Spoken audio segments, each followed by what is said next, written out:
Salut tout le monde. Je m'appelle Rémi, j'ai 32 ans, et je vous parle de Caen en Normandie. En temps normal, ma vie est plutôt tranquille. Je suis graphiste freelance, ce qui veut dire que je passe le plus clair de mon temps devant mon ordinateur, chez moi, à jongler avec des logos, des palettes de couleurs, et les demandes parfois étranges de mes clients. C'est un métier que j'aime, qui me permet de vivre correctement et d'avoir un quotidien assez calme. J'ai mes petites habitudes, mes balades le long de l'Orne, le café du samedi matin sur la place Saint-Sauveur, les week-ends où je prends la voiture pour aller voir la mer à Ouistreham. Bref, une vie simple, sans histoire. Mais cette tranquillité a volé en éclats il y a quelques mois. En avril, pour être précis. Et de la manière la plus stupide qui soit.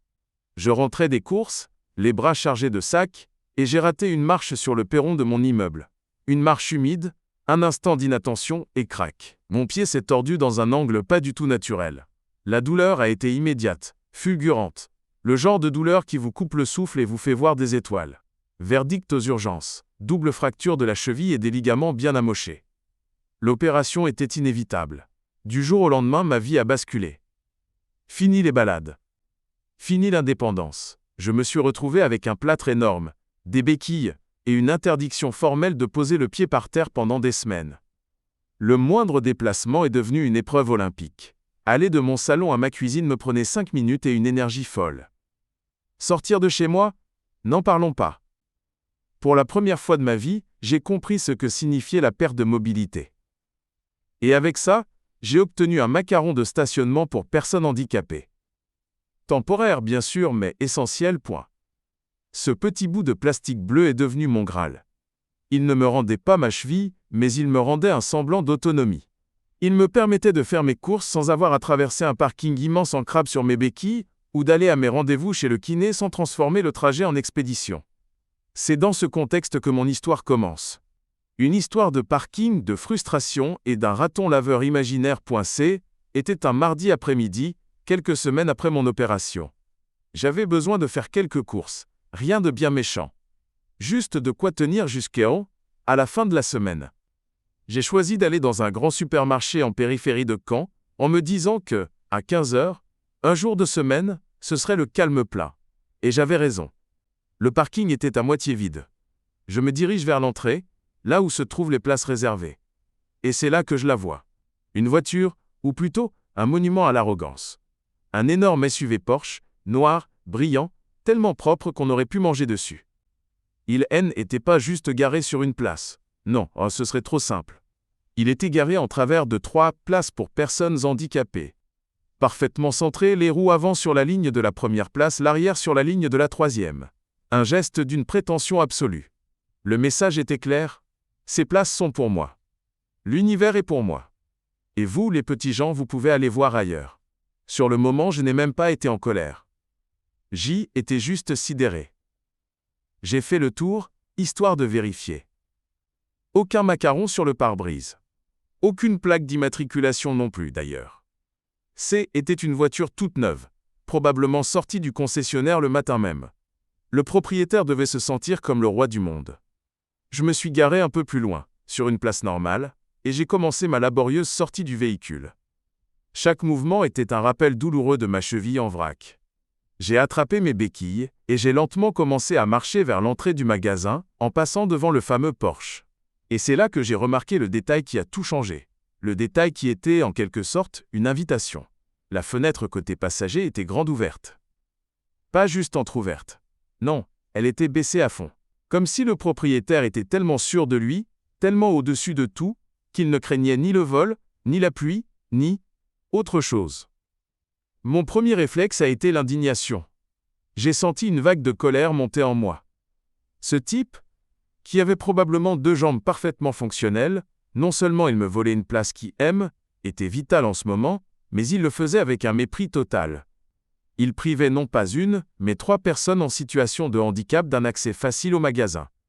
Des personnes âgées, des gens avec des blessures comme moi, des parents avec des enfants handicapés.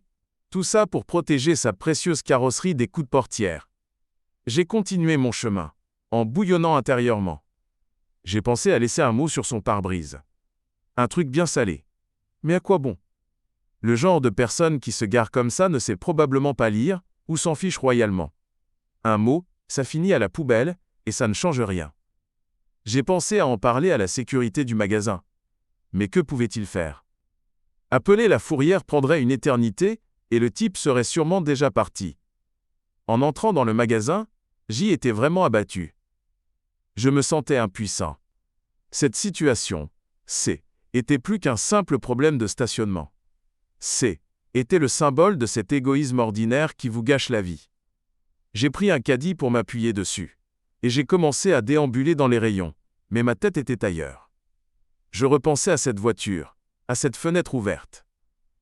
Était comme une insulte en plus.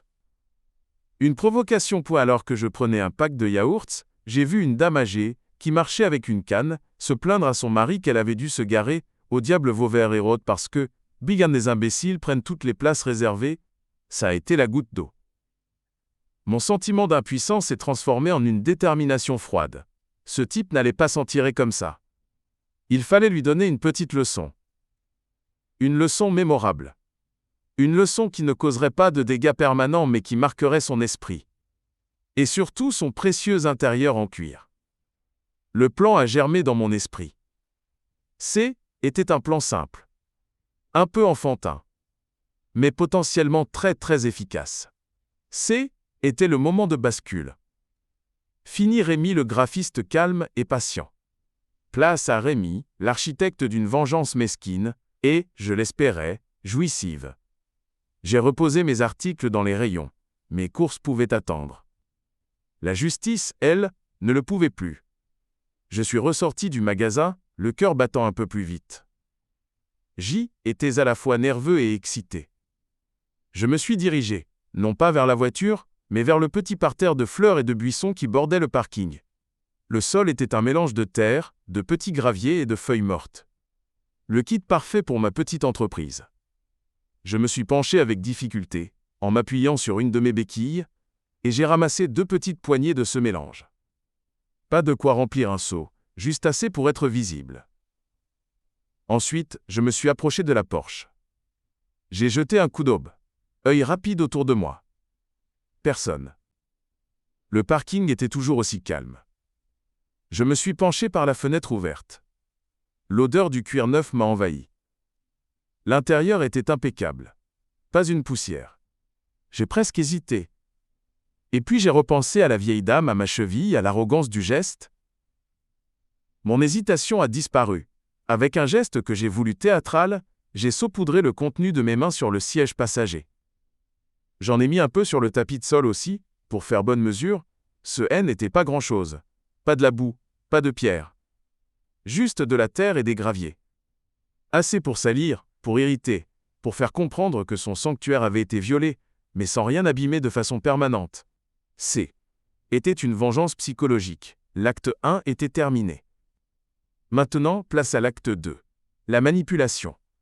J'ai rebroussé chemin vers le magasin en prenant bien soin de me taper les mains pour enlever toute trace de terre.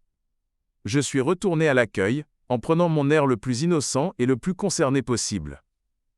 Je me suis adressé à la jeune femme derrière le comptoir.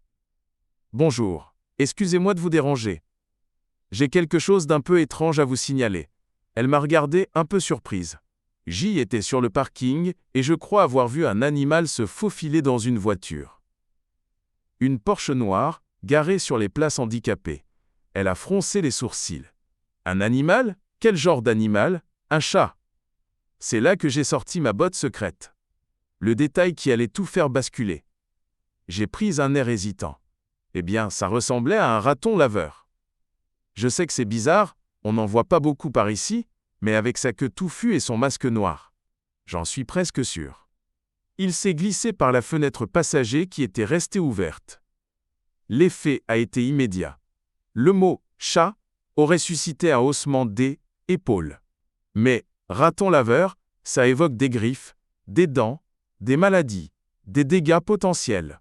C'est l'inconnu, l'animal sauvage qui n'a rien à faire dans un habitacle de voiture.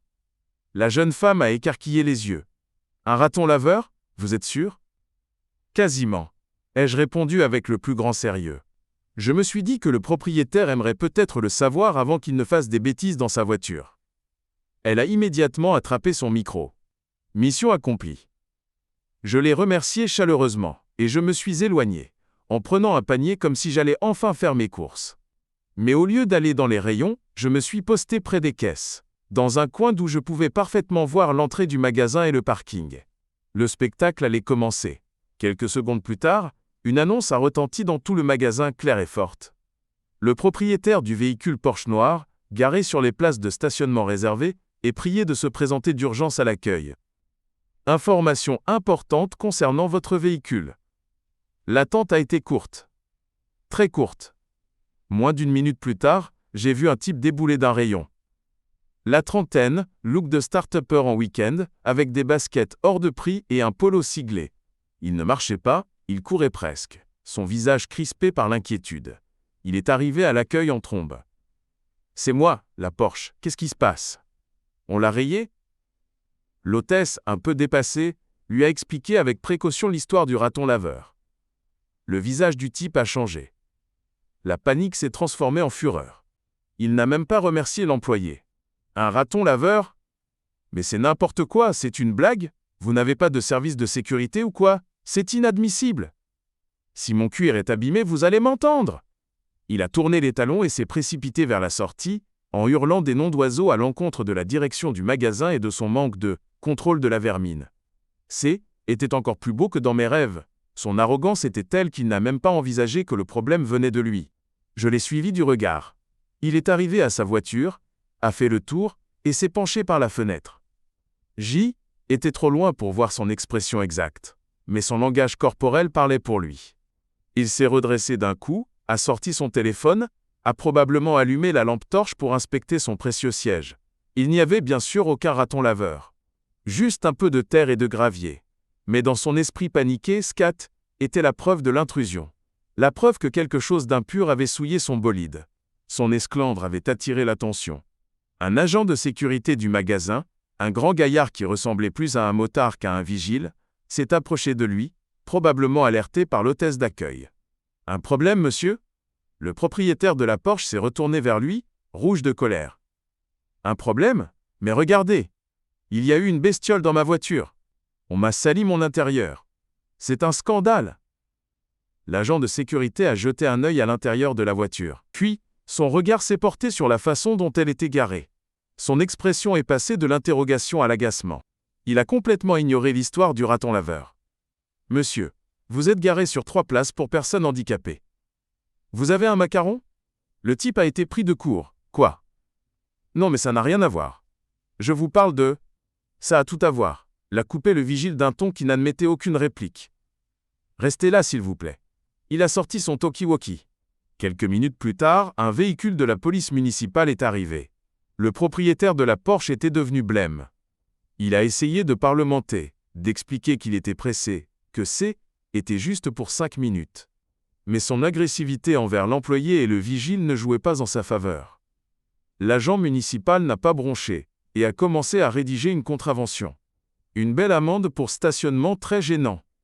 Pour couronner le tout, le directeur du magasin est sorti, informé de l'altercation. Après une brève discussion avec le vigile et l'employé de l'accueil, il s'est adressé au propriétaire de la Porsche. Je l'ai entendu distinctement dire : « Monsieur, compte tenu de votre comportement inacceptable envers mon personnel et de votre infraction sur notre parking, nous vous demandons de ne plus vous présenter dans notre établissement. Vous êtes banni. » Le type est resté bouche bée. En l'espace de 10 minutes, il était retrouvé avec un intérieur de voiture à nettoyer, une amende salée et une interdiction de magasin. Tout ça, à cause d'un raton laveur qui n'avait jamais existé. J'ai observé la fin de la scène de loin. Il est reparti, la queue basse, après avoir signé le procès-verbal. Lentement, j'ai fait mes courses, le sourire aux lèvres. En sortant, une des 3 places S était libérée. Je me suis garé dessus, sans effort. En coupant le contact, j'ai ressenti une profonde satisfaction. Ce N n'était pas une vengeance méchante ou destructrice.